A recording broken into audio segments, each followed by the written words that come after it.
হ্যাঁ, সৃষ্টিকর্তা, এবারও ফসল ভালো হলো না। মহাজনের ঋণ কি করে শোধ করব? ছেলে মেয়েগুলোর মুখে দুবেলা ভাত তুলে দিতে পারছি না। এই জীবন রেখে আর কি লাভ? তার সামনেই পরী মালা এক সাধারণ নারীর রূপে আবির্ভূত হয়। আপনার কি হয়েছে? এত চিন্তিত কেন? কে আপনি? আপনাকে তো এই গ্রামে আগে দেখিনি। আমার চিন্তার কথা শুনে আর কি হবে? আমার ভাগ্যটাই খারাপ। ভাগ্যকে দোষ দেবেন না। বলুন তো আপনার এখন সবচেয়ে বেশি কি প্রয়োজন? কি প্রয়োজন?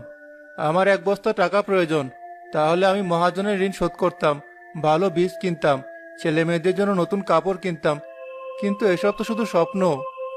যদি আপনার স্বপ্ন সত্যি হয়, আপনি চোখ বন্ধ করুন। কেন? আপনি চোখ বন্ধ করুন না একবার।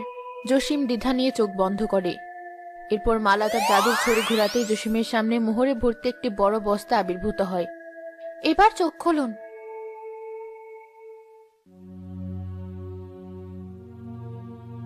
এ কি? এ তো মোহর। আমি স্বপ্ন দেখছি না তো? এ কোথা থেকে এলো? আপনি কে? আমি কে তা জেনে কাজ নেই। এগুলো এখন আপনার। আপনার সব অভাব দূর হবে।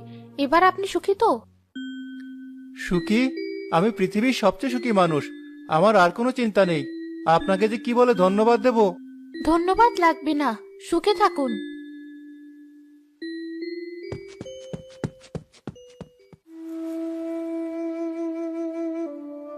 একটা সময় ছিল এই বাড়িটা মানুষে গম গম করত। ছেলে, ছেলের বউ, নাতি নাতনি সবাই ছিল। এখন আমি একা। এই বাড়িটা আমাকে খেতে আসে, কথা বলারও কেউ নেই। চাচি, একা একা বসে কি ভাবছেন? কে মা?